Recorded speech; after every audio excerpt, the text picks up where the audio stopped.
తర్వాత స్వామివారికి జ్వాలాపౌర్ణం ఉంటుంది.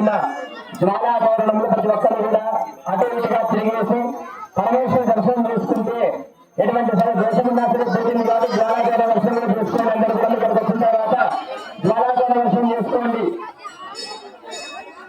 అమ్మాయి ఎవరు వెళ్ళవచ్చు? ఇంకా జ్వాలాపౌర్ణ దర్శనం జ్వాలాపౌర్ణం ఉన్నది. అమ్మాయి జ్వాలాపౌర్ణం ఉన్నది. ఎవరు